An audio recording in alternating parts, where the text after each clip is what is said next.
继续来看这个电扶梯甲人压着伤的事件。台湾今年至少发生3件，但是电扶梯行业的装置明明全部拢检验合格，为什么也是会出意外呢？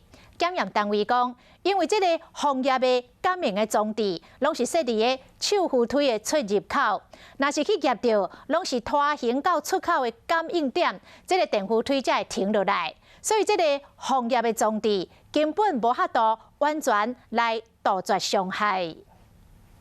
中国这个查甫囡仔坐电扶梯，坐到一半，人阵咧坐落，伸手去摸迄个芳，随后机器架入去。伫台湾，今年上少有3件电扶梯伤人意外，明明这个电梯的防业装置检验拢有合格，是安怎会会发生意外？检验单位讲，两侧里面它有一个安全开关，被夹到的时候，到达这个位置的时候，它会自然就会停止。这个中间都没有这个装置。简单来说，电梯入出口大约1公尺，也就是这个点的地方呢，有防夹感应装置，但是往上的部分呢都是没有装设的。要是不小心被夹到了，电梯依旧不会停止。多装几个吧，不要上跟下嘛。